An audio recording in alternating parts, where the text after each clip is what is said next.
Waalaikumsalam. Selamat siang. Selamat siang. Mbak Jani. Iya, benar, Silakan Ibu. masuk, Mbak. Silakan duduk senyaman mungkin. Baik, Mbak yang tadi nge-WhatsApp saya kan? iya benar, Ibu. Gimana kabarnya, Mbak? Alhamdulillah baik. Alhamdulillah. Mbak kesininya sama siapa? Kebetulan saya sendirian. Sendirian? Iya, sendirian aja, Ibu. Naik apa emang, Mbak? Kebetulan naik kendaraan pribadi sih. Dari mana emang asalnya, Mbak? Saya asal dari Bogor. Lumayan jauh juga ya, Mbak, ke Pandeglang. Iya, lumayan. Iya, makasih ya, Mbak telah datang di ruang konseling individual. Ya, Ibu. Sebelumnya Mbak pernah melakukan konseling atau ini baru pertama kali? Ini baru pertama kali sih, Bu, bagi saya. Baru pertama kali, Mbak? Wah, saya sangat merasa tersanjung dan saya sangat merasa berterima kasih karena Mbak telah memilih saya sebagai konselor pertama untuk melakukan konseling. Oke, sebelumnya saya izin menjelaskan. Yang kita lakukan ini adalah konseling individual, di mana kita melakukannya dalam ruangan tertutup, dilakukan secara face to face. Saya sebagai konselor yang akan membantu Mbak menyelesaikan masalahnya, dan Mbak sebagai klien. Nah, untuk melancar proses konseling hari ini, ada beberapa asas, Mbak, yang perlu kita sepakati. Ya, apa aja itu, Bu? Nah, boleh tahu. Iya, Mbak. Nah, izin menjelaskan ya. Yang pertama ada asas kerahasiaan. Saya sebagai seorang konselor telah disumpah untuk menjaga segala data maupun cerita yang nanti Mbak Jahri ceritakan kepada saya. Apakah Mbak Jahri sudah mulai percaya kepada saya? Ya, percaya, Bu. Saya percaya. Baik. Selanjutnya asas yang kedua yaitu asas kesukarelaan, di mana di sini saya sudah sukarela duduk bersama Mbak Jahri untuk membantu memecahkan masalah yang dihadapi oleh Mbak Jahri. Apakah Mbak Jahri sudah sukarela duduk di sini dan siap dibantu oleh saya? Ya, alhamdulillah saya kesini atas keinginan saya sendiri, Bu. Alhamdulillah ya, Bu. Alhamdulillah ya, Mbak. Baik, karena Mbak Jahri sudah bisa percaya dan sukarela kepada saya. Selanjutnya yang ketiga yaitu asas keterbukaan, Mbak. Di sini Mbak Jahri bisa terbuka dan bisa bercerita apapun itu yang Mbak Jahri alami dan Mbak Jahri rasakan. Selanjutnya ada asas kekinian, Mbak. Asas yang keempat, di sini Mbak Jahri bisa menceritakan hal-hal yang menjadi masalah pada saat ini, pada masa saat sekarang yang sedang Mbak Jahri alami. Kalaupun Mbak Jahri mau menceritakan kejadian lalu yang di masa lalu yang sampai saat ini mengganjal, silakan Mbak ceritakan saja. Nah, yang terakhir ada asas kemandirian, Mbak. Di sini saya sebagai seorang konselor tidak berhak mengintimidasi ataupun mengarahkan Mbak Jahri. Jadi yang berhak menentukan ke depannya adalah Mbak Jahri sendiri. Karena saya hanya ikut membimbing Mbak Jahri. Karena keputusan sepenuhnya ada di tangan Mbak Jahri. Sampai sini apakah bisa dipahami, Mbak? Iya, bisa, Bu. Alhamdulillah. Baik, kira-kira ada cerita apa hari ini, Mbak? Jadi gimana ya, Bu, ngomongnya? Saya malu. Jangan malu, Mbak. Kan kita tadi sudah menyepakati asas-asas keterbukaan. Jadi gini ya, Bu, saya tuh orangnya kalau misalkan ada sesuatu yang gak berjalan sesuai dengan harapan saya merasa seperti kehilangan kendali atas diri saya sendiri. Saya mudah tersinggung, mudah marah, bahkan sering meluapkan emosi kepada orang-orang terdekat saya. Meskipun saya juga tahu kalau mereka itu nggak salah, saya sering menyesal setelahnya. Tapi saat amarah itu muncul, rasanya seperti ada yang membakar dari dalam diri saya, dan saya nggak bisa menghentikannya. Saya takut banget Bu kehilangan orang-orang yang saya sayangi karena sikap saya ini. Tapi saya tidak tahu harus mulai dari mana untuk memperbaikinya. Saya merasa lelah dengan diri saya sendiri. Saya merasa ada yang salah dengan diri saya, tapi saya tidak tahu bagaimana memperbaikinya. Setiap kali ada sesuatu yang tidak berjalan seperti yang saya harapkan, saya langsung marah. Rasanya seperti ada bara api yang tiba-tiba menyala di dalam diri saya, dan saya tidak bisa mengendalikannya. Saya sering membentak orang-orang terdekat saya, termasuk ibu saya, teman-teman saya, bahkan rekan kerja saya. Meskipun saya tahu mereka tidak bermaksud buruk. Hal kecil seperti orang yang menyela pembicaraan saya, kritik dari atasan, atau bahkan hal sepele seperti telepon yang berdering terlalu lama bisa memicu kemarahan saya. Yang lebih menyakitkan adalah saya sadar bahwa apa yang saya lakukan salah. Setelah marah, saya selalu merasa menyesal. Saya sering menangis sendirian di kamar, memikirkan kata-kata kasar saya yang saya ucapkan. Tapi saat emosi itu datang, saya seperti kehilangan kendali. Saya tahu ini melukai orang-orang yang saya sayangi. Dan saya takut, Bu. Saya takut mereka akan menjauh dari saya. Ibu saya sering bilang kalau saya terlalu emosional. Tapi bukannya membuat saya sadar, itu malah membuat saya semakin merasa gagal sebagai anak. Di tempat kerja, saya juga sering merasa tidak nyaman. Rekan-rekan saya mulai menjaga jarak karena mereka takut saya akan marah jika ada yang salah. Saya merasa kesepian, tapi saya juga tidak tahu bagaimana cara meminta maaf kepada mereka atau memperbaiki hubungan yang buruk ini. Saya ingin berubah, Bu. Saya ingin berubah, tapi rasanya sulit sekali. Kadang saya berpikir, apa memang saya tidak bisa mengontrol diri saya sendiri? Saya ingin belajar, Bu, tapi saya tidak tahu harus mulai dari mana. Saya merasa terjebak dalam lingkaran emosi dan penyesalan yang tiada akhirnya. Nah, baik Mbak, dari cerita dan keluhan Mbak Jahri tadi bisa saya simpulkan bahwasannya Mbak Jahri memang merasa sangat kesulitan dalam mengontrol emosi sendiri, terutama ketika menghadapi situasi tertentu. Apakah benar Mbak? Iya, benar sekali, Bu. Ini pasti terasa berat bagi Mbak. Bisa Mbak ceritakan lebih detail lagi tentang situasi apa yang memicu emosi tersebut? Jadi ada banyak situasi dalam hidup saya, Bu, yang selalu membuat emosi saya sulit terkendali. Dan setiap situasi itu terjadi seperti menekan tombol di dalam diri saya yang langsung memicu ledakan amarah. Di rumah misalnya ya, Bu. Jadi ibu saya sering bertanya tentang hal-hal yang membuat saya merasa terpojok, seperti kapan saya menikah, kapan saya akan mencapai karir yang lebih tinggi, atau mengapa saya tidak seperti anak-anak yang lain yang sudah berhasil.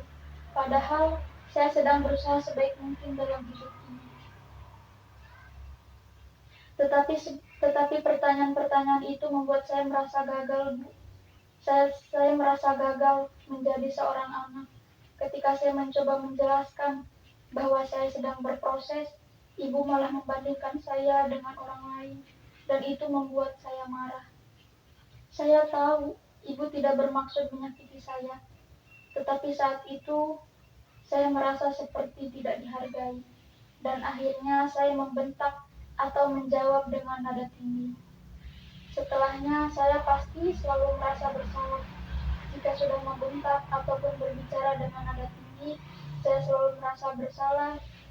Dan entah bagaimana ya saat emosi itu muncul, saya tidak bisa mengontrol diri. Di tempat kerja, situasinya juga tidak jauh berbeda. Saya sering merasa emosi saya memuncak ketika ada kritik dari rekan kerja atau atasan. Sebagai contoh, Bu, pernah beberapa waktu lalu, atasan saya memberikan masukan untuk memperbaiki laporan yang saya buat. Meski sebenarnya masukan itu masuk akal, saya langsung merasa tersinggung. Seperti gimana ya, kayak usaha saya itu nggak dihargai gitu, Bu. Padahal saya sudah berusaha semaksimal mungkin. Saya membalas dengan nada defensif, bahkan pernah sampai mengikat suara di hadapan tim saya.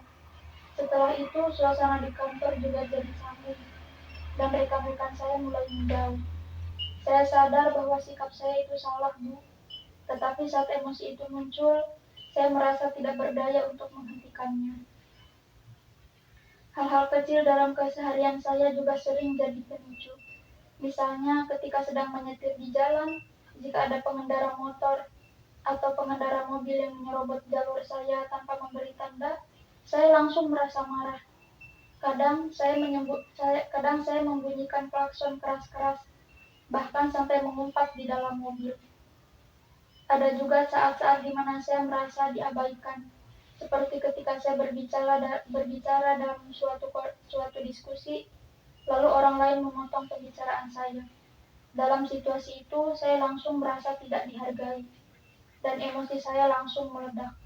Saya mungkin akan berbicara dengan nada tinggi atau bahkan meninggalkan ruangan dengan kesal. Di luar itu, ada juga situasi-situasi yang lebih emosional. Misalnya ketika saya merasa usaha saya tidak dihargai atau hasil kerja keras saya dianggap biasa saja. Hal itu sering terjadi di lingkungan keluarga, di mana orang-orang menganggap apa yang saya lakukan sebagai hal yang wajar tanpa memberikan apresiasi. Perasaan seperti ini seringkali membuat saya merasa marah, tetapi saya tidak tahu bagaimana mengekspresikan perasaan itu dengan sehat. Jadi saya malah meluapkannya dalam bentuk kemarahan yang melukai orang lain. Setelah situasi-situasi ini berlalu, saya selalu merasa bersalah dan menyesali tindakan saya.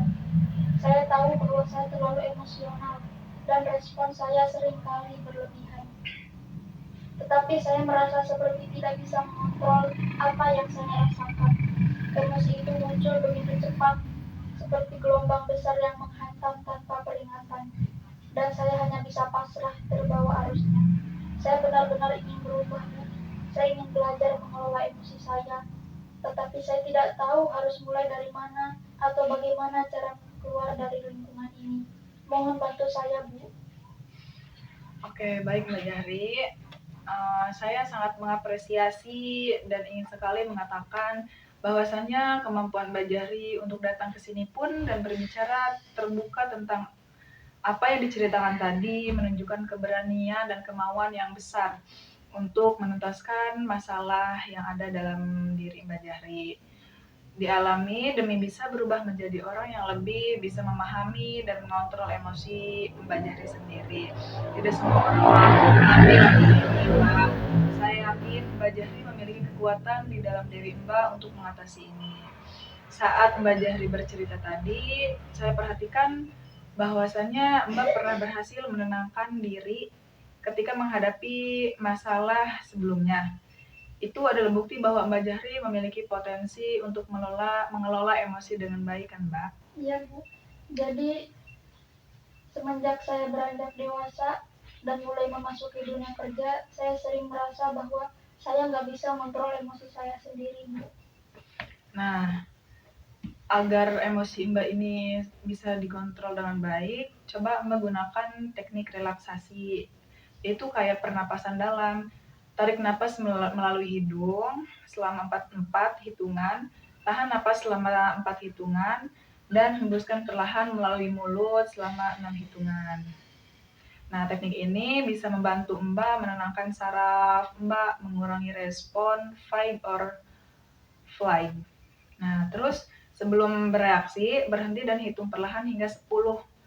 Teknik sederhana ini memberi waktu pada otak Mbak untuk berpikir rasional. Terus Mbak bisa ubah pola pikir Mbak. Kayak tentang pikiran negatif dengan menggantinya menjadi lebih positif lagi. Jangan terlalu berpikir overthinking. Terus saat berbicara dengan orang lain, Mbak bisa fokus pada apa yang mereka katakan tanpa langsung bereaksi. Nah, coba Mbak kontrol perlahan-lahan emosi Mbak agar tidak membeludak dan yang terkena imbasnya orang sekitar Mbak juga kan. Iya, Bu. Nah, terus ambil waktu untuk menenangkan diri Mbak. Time out ketika emosi Mbak ini mulai memuncak, tinggalkan situasi tersebut yang kayak memungkinkan ini bisa berdampak negatif buat Mbak dan buat orang sekitaran Mbak. Beri Mbak waktu untuk menenangkan diri Mbak sebelum kembali menghadapi masalah tersebut.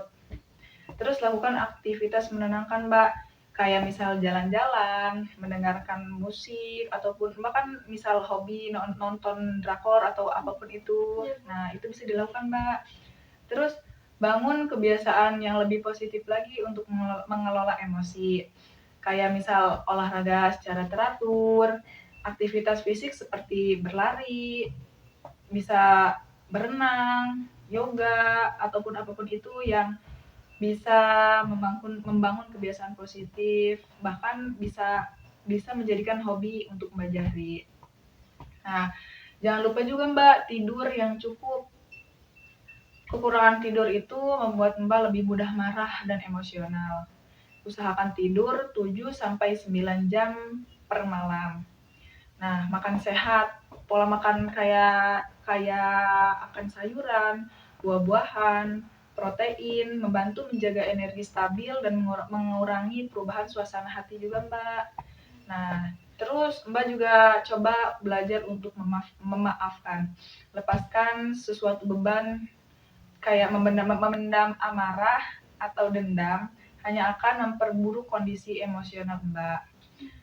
Cobalah memaafkan orang lain, bukan untuk mereka, tapi untuk kedamaian batin Mbak Jahri sendiri.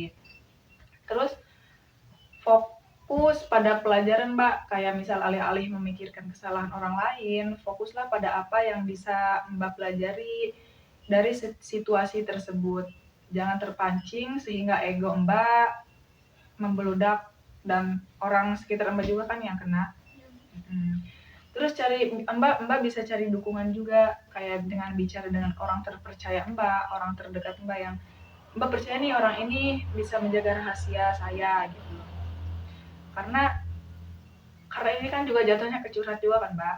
Nah, jadi itu bisa menenangkan hati Mbak, setidaknya 20% beban hilang lah. Nah, terus apresiasi diri Mbak, kayak rayakan keberhasilan kecil. Setiap kali Mbak berhasil mengendalikan emosi, beri diri Mbak reward, self reward. Seperti waktu untuk menikmati hobi atau sekedar mengatakan, saya bangga, saya bisa mengatur emosi saya sedikit demi sedikit. Nah, terus jangan kejar kesempurnaan, Mbak.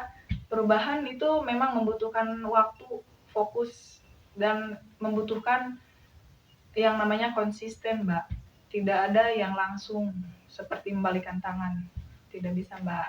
Nah, dengan menerapkan strategi ini secara konsisten, Mbak dapat melatih diri untuk mengenali, memahami, dan mengelola emosi Mbak dengan lebih baik lagi.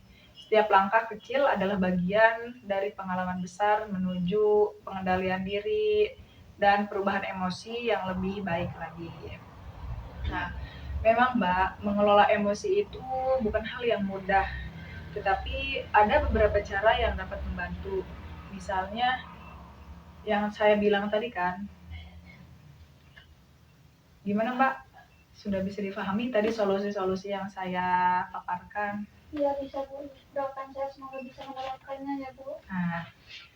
Nah, agar kita bekerja sama dengan lebih efektif, bagaimana jika kita membuat kesepakatan Mbak? Misalnya, Mbak setuju untuk mencoba satu strategi baru untuk mengelola emosi setiap minggu, dan kita akan membahas hasilnya pada sesi berikutnya. Saya juga akan mendukung Mbak Jahri dengan memberikan sebuah buku panduan. Bagaimana menurut Mbak? Ya baik Bu. Nah, ini Mbak, ini merupakan sebuah buku panduan tentang bagaimana seseorang mengelola emosi.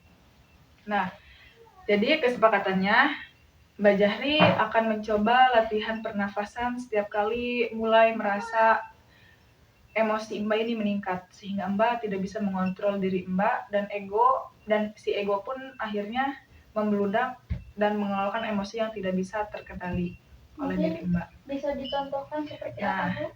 Contohnya kayak misalnya nih, misal di lingkungan kerja, terus ada yang membuat Mbak ini emosi. Contohnya Mbak jangan langsung merespon hal ini langsung emosi. Kayak Mbak tarik nafas dulu, perlahan, keluar, hitung 4 detik, 1, 2, 3, 4, dan keluarkan secara perlahan. Nah, pasti Mbak akan merasa lebih tenang. Benar kan Mbak? Iya Bu. Terus Mbak akan mencatat kapan dan bagaimana latihan pernafasan ini bisa membantu Mbak. Kayak nggak apa-apa nulis kayak misal kayak diary gitu, nggak apa-apa Mbak. Itu senyaman Mbak mungkin, kayak semenarik Mbak mungkin lah. Kayak bahwasanya pengendalian nafas dalam ini emang bener nih. Nah, Mbak tulis diary aja gimana gitu. Nah, terus nanti pada sesi berikutnya kita akan membahas pengalaman Mbak dan melihat apakah ada hal yang perlu kita tambahkan ataupun kita evaluasi apakah step by step ini berlangsung secara efektif. Nah, ini Mbak, silakan dilihat buku panduannya. Jadi gini ya Bu, yang pertama saya akan mencoba latihan pernapasan setiap kali mulai merasa emosi meningkat.